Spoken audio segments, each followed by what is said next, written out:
All right, everybody, we should be recording. It didn't tell me we are, but I think we are. If you guys can't hear me, chat in and I'll check in and see if it shows up. I know it's done that before. Welcome to Tuesday night spinal workshop, Monarch Family Chiropractic. I'm Dr. Kristen Zawada, and we're going to be talking tonight on the subluxation complex. So thank you for giving us a few minutes to get PowerPoints up for you so we can show you some information. Hang on. Still not full screen here.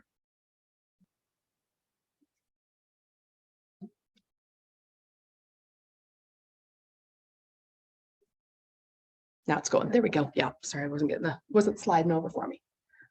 Okay. So as we talk through subluxation, as that may be a new term for some people and may not be for others, we're really talking about a dysfunction in the spine. And it's really what's creating a negative effect in our health and well-being, but it's based on the fact that it's putting the influence on the nervous system, right? So our kind of the old way of looking at things is bone out of place. It's more about the physiological change that's happening in our bodies, and mostly from our brains to our bodies. And yes, we are, it may change the muscular skeletal system. We're a muscular skeletal system. So there's muscles connected to our skeletal, and the signal that goes to all of it is coming from that nervous system. So the physiological change of a system is more of what's happening, not that's maybe shifting a structure. And that's where subluxation really stands for. Sub is less than, lux means light. So when we think about, it's really our life force, our light signal of our body has that innate response from brain through nervous system out to body to have a reaction or to have a response. If that inability to move, if that less than good proper motion is there, we get less signal through, we get less function, we get less connection between. So that's all physiological changing that's happening. So as we get into how chiropractic care addresses that, yes, a bone maybe is functioning or moving in a less ideal way. And then it's what does the brain perceive? What is the body and brain perceiving? Is that normal or not normal? And a lot of times the longer it's there, the body it becomes this normal pattern to it. It doesn't mean it's what it should be. It's not necessarily the best function or the best moving, but the more it stays that way, the body just adapts. And we'll talk about that here in a little bit. So that adaptation happens when something's there for a long time and we think an abnormal function is normal. So as we get into looking at how we detect and correct subluxation, that's in order to restore that natural function, yes, to the spine, and more so to affect the nervous system that it signals, and affects and passes through. Spine is its house. So we're really just working on supporting the house and the foundation and how that signals from brain to body. So we get function is going to give us more optimal potential, more optimum response of our brain to do and tell our body what we need it to do, whether that's the endocrine system for our chemistry, whether that's the muscular system for our muscles, whether it's the cardiovascular system for our heart health and our blood flow.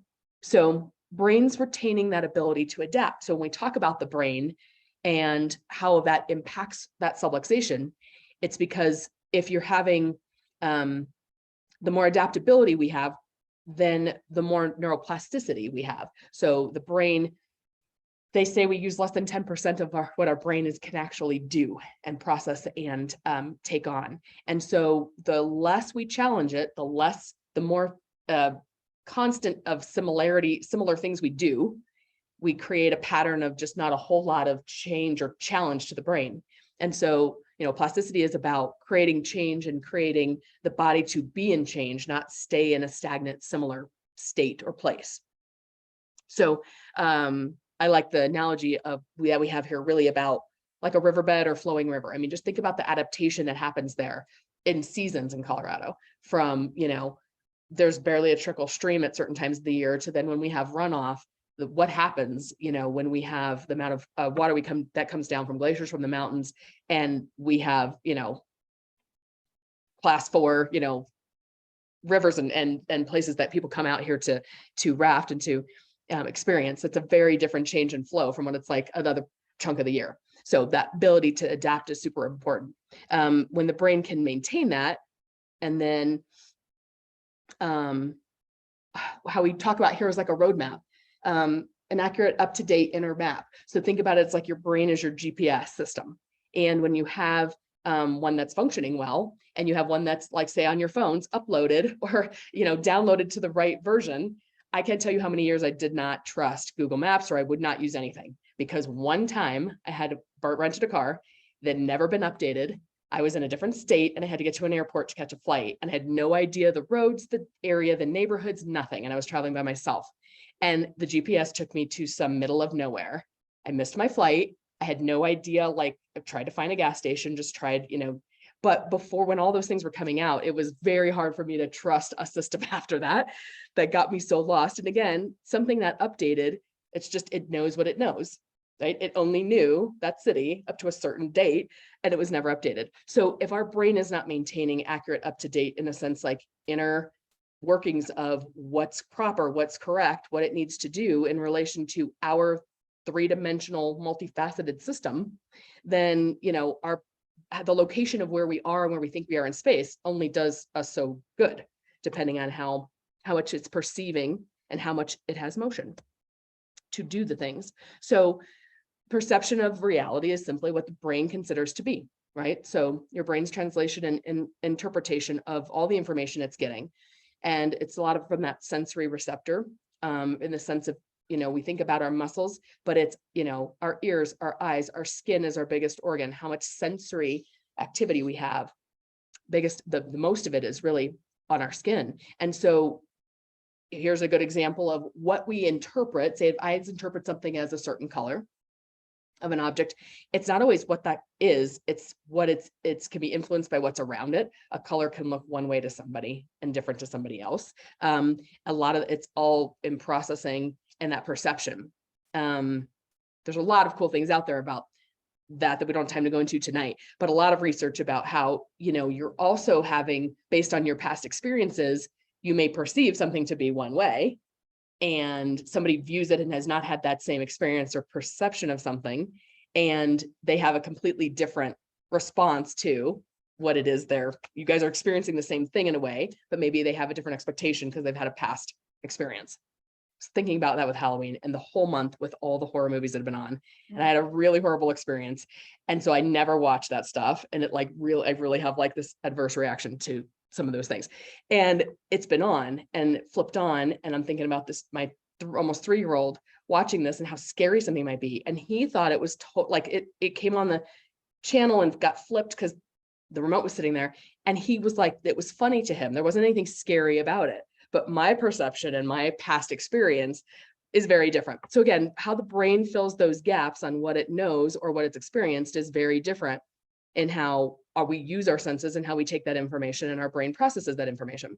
So computing that information to everybody is really a very personal virtual reality, right? There isn't one way something is for everybody.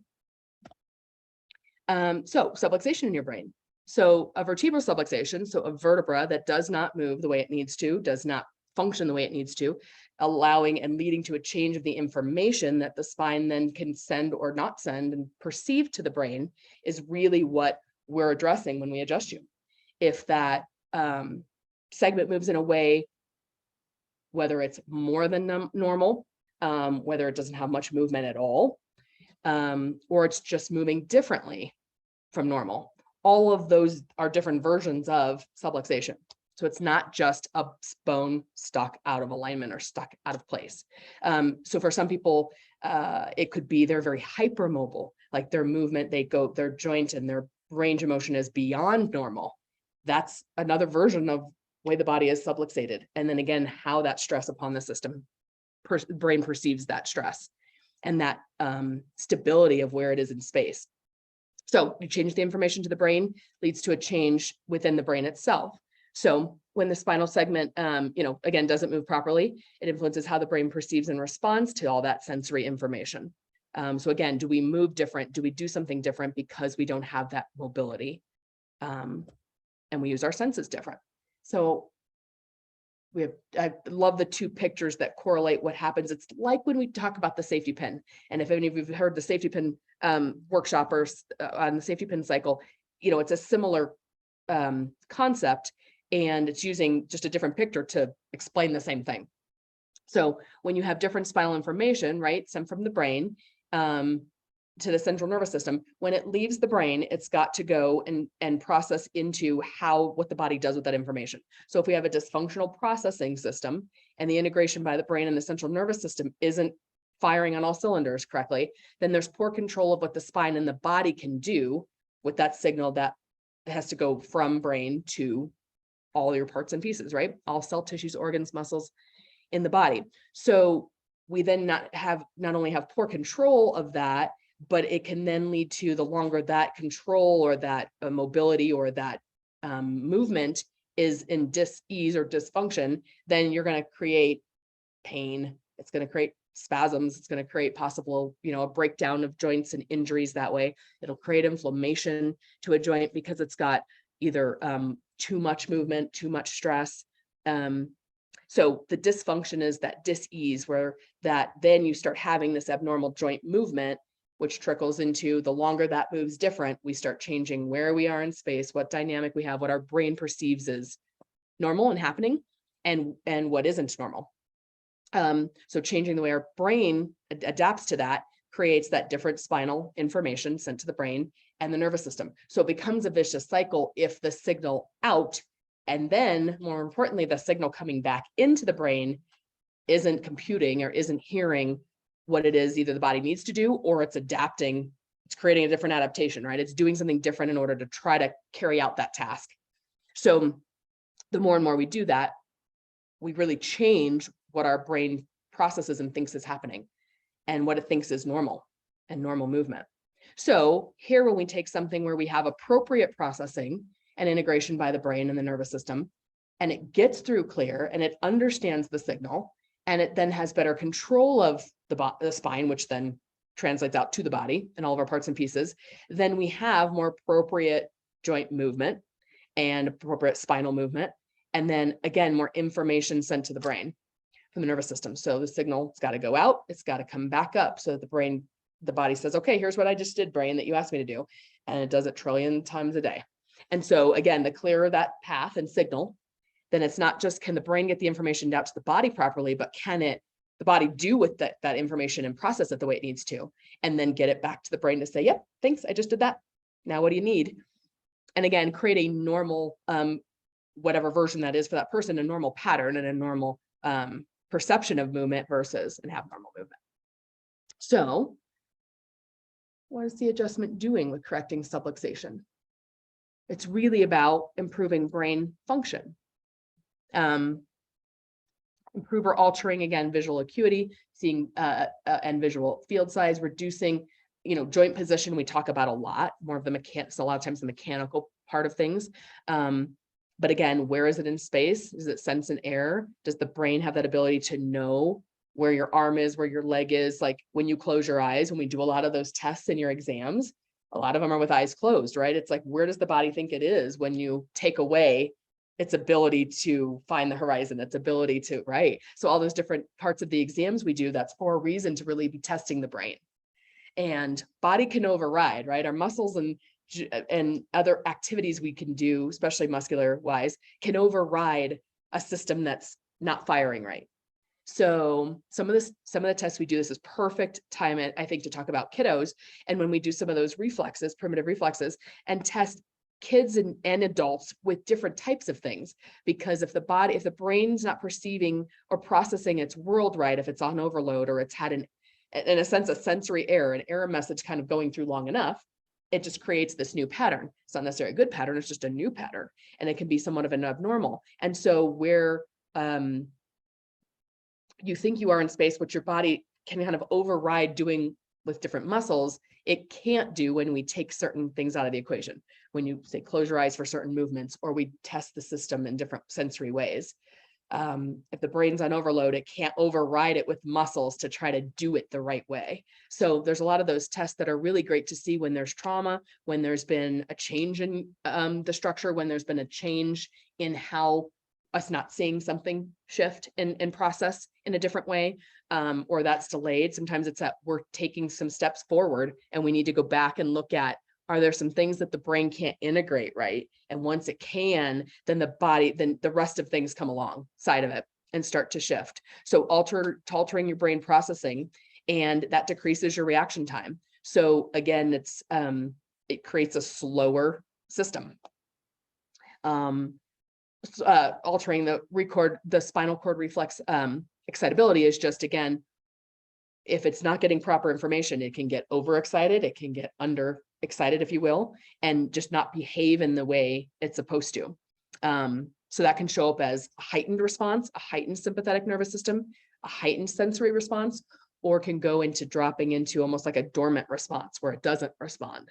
And neither of those are where we want it to be.